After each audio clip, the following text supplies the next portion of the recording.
So what do the world's wealthiest entrepreneurs do differently?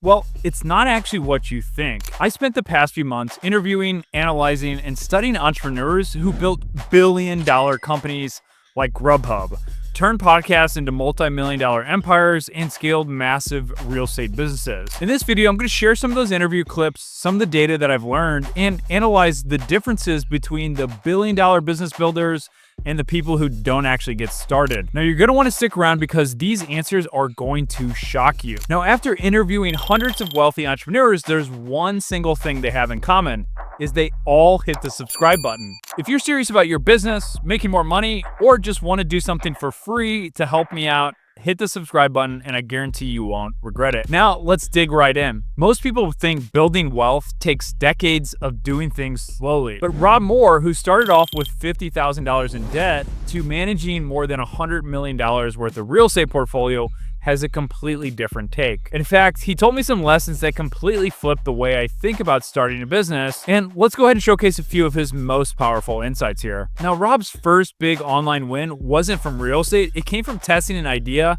selling it, and only afterwards building the product. Listen to how he pulled in more than $50,000 in one day.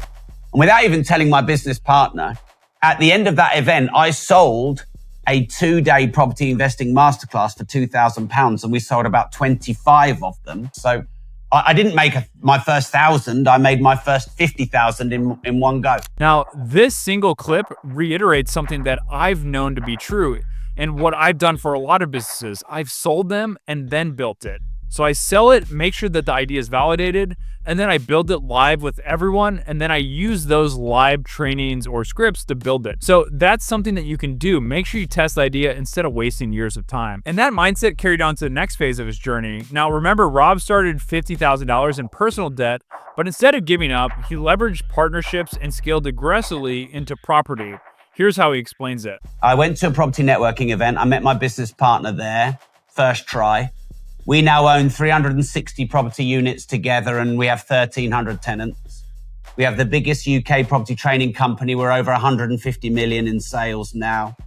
I've written 18 books, many on real estate and on entrepreneurial ventures like money and time management and routine. So you talked about real estate, and that was kind of your first business venture. So I'm curious, how did you make your first $1,000 in an online capacity? Not through real estate, through offline, but through online. Well, I remember this really vividly, Mike, because my business partner and I, over a 2-year period, had bought about 50 properties, only small single-family homes, but I could hardly grow a beard back then. You know, we were doing well, we were young, and people have been saying to us, oh, you should teach other people how to do it. Or how can I buy 50 properties in 2 years? And Rob, how did you manage to get a business partner and get him to fund all the deals and it be none of your own money? And we started getting these questions everywhere. And I said to my business partner, we should do a course on this. Let's do a what we call in the UK, a buy-to-let course, you know, or a property investment course. And we'd built up some contacts and a little database from some Google ads. And I'm talking over 15 years ago, Mike. Anyway, I just said, right, let's do a networking event. Let's give everyone a free ticket. I'd seen a couple of the big Americans do like this seminar funnel model. And I thought, I wonder if we might be able to do something like that.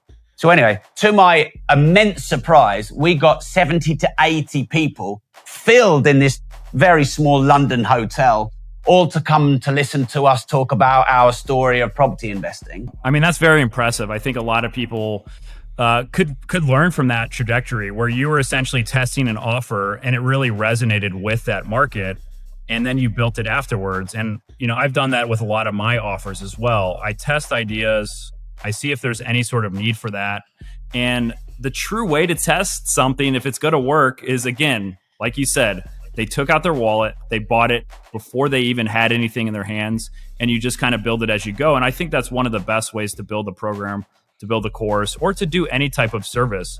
Don't waste 2 to 3 years building it. Test it and make sure that's a viable product market fit before you go ahead and get started with it. So I guess that's a big focus. You had a slam dunk on the first business success. If you had to go back and start over again, would you kind of follow the same path? Would you recommend people to kind of go down the real estate investment path Or would you recommend just start something online?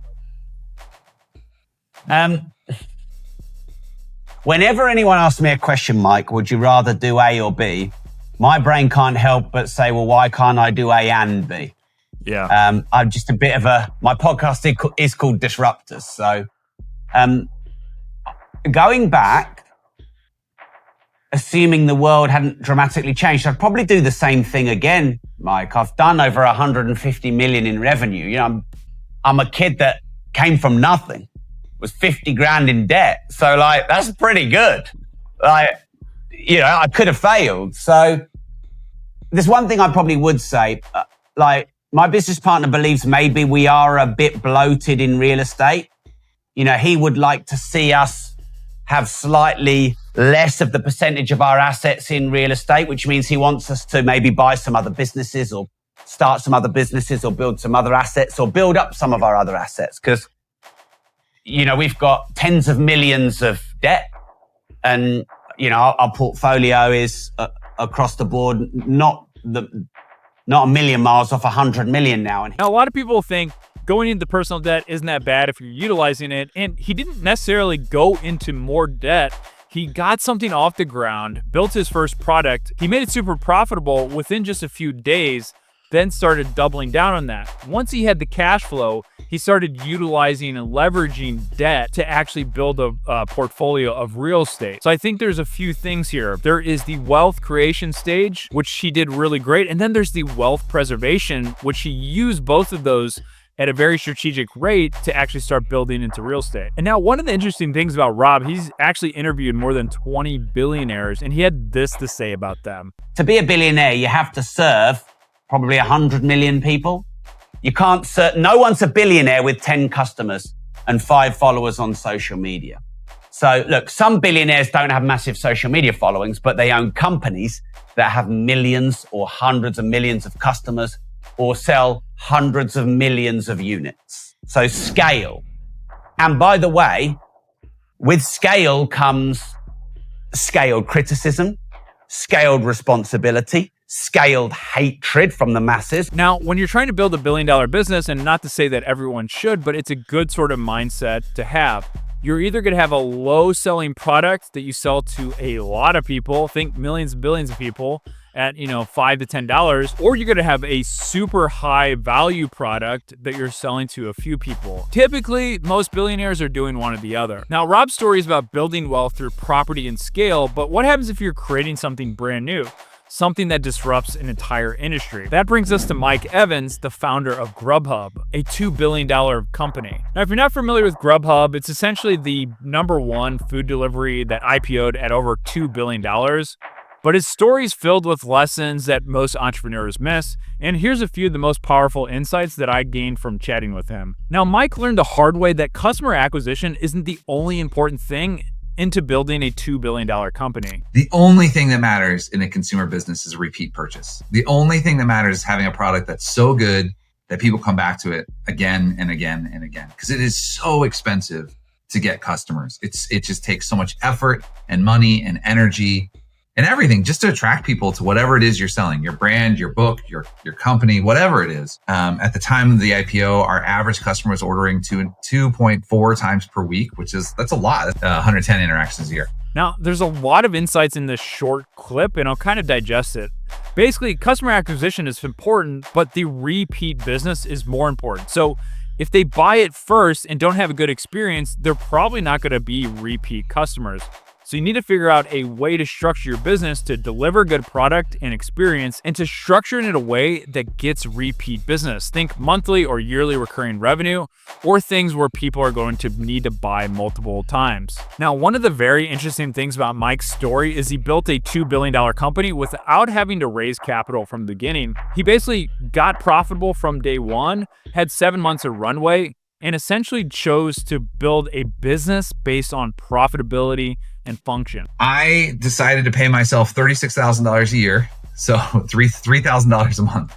So with 22 grand in the bank, I had 7 months before we ran out of money. That was it. And I had to just sell like crazy before the money ran out. After about 6 weeks, I was generating more revenue than was going out the door. And then the business was profitable pretty much forever. I think this is great advice. Most entrepreneurs who are bootstrapped focus on profitability, not just raising capital and generating users, but actually from day one. Is the business model viable? Can it self-sustain itself?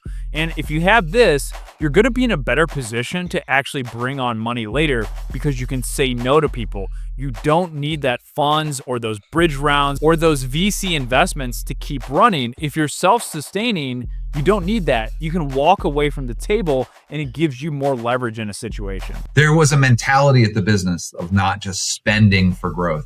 Like the idea of like, you just take a ton of money and then you're never profitable, like WeWork, for example, or a million other examples. Like, it just doesn't make sense. I don't get how people think that way. That's not a real business. That's a Ponzi scheme. Now, I love this quote from him because it really is the opposite of what most people say in Silicon Valley. And a lot of my experiences with bootstrapping, with building businesses that are profitable from as soon as possible.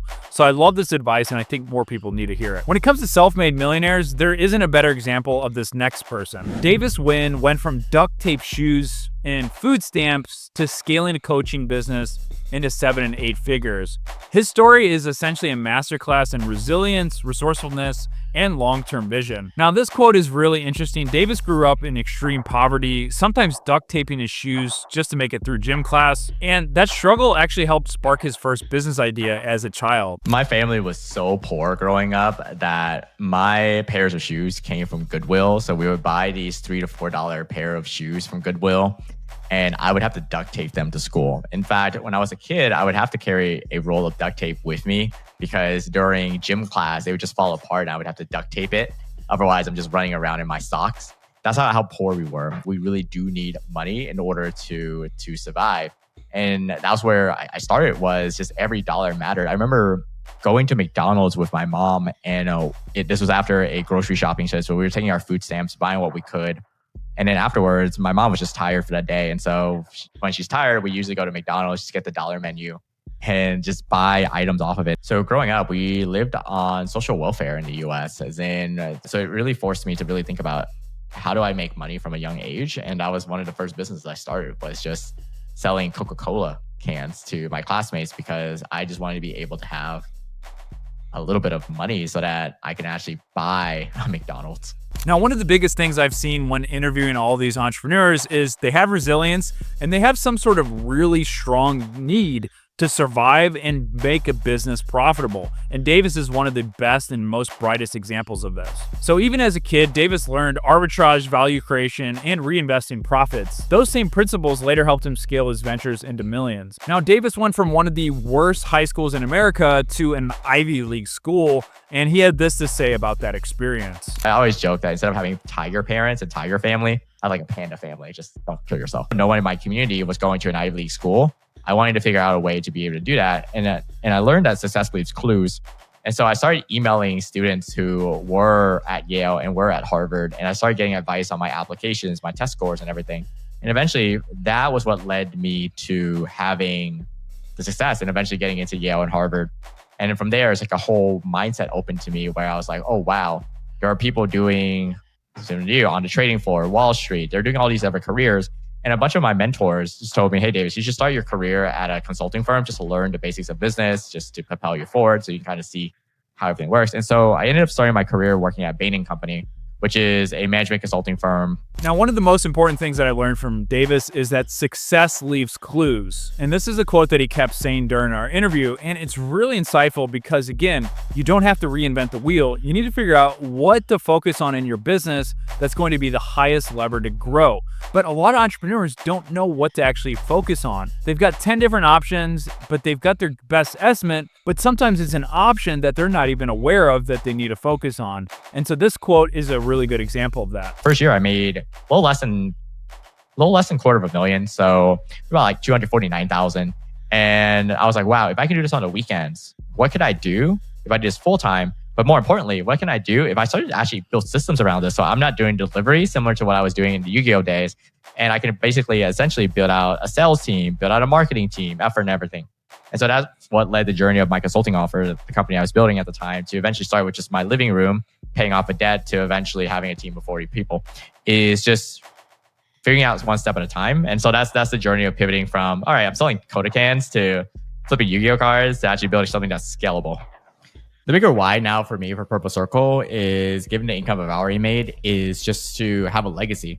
So you can see it behind me in my poster. It just reminds me every day is like our goal is to impact 1 billion lives. And I can't do that by just doing one-on-ones, but by helping coaches who then can impact thousands of people. And those are trickle effects there. You're able to do it. Now, I love this final quote from Davis because it goes through the whole arc from survival to systems to being significant and having a mission that's driving him to build something bigger and better every single day. Now, if you found these lessons valuable, make sure to hit subscribe. And I'm also going to leave a link below where you can access all of these talks inside the Earn From Anywhere Academy. The great thing about it is you can access it today instantly with a 7-day free trial.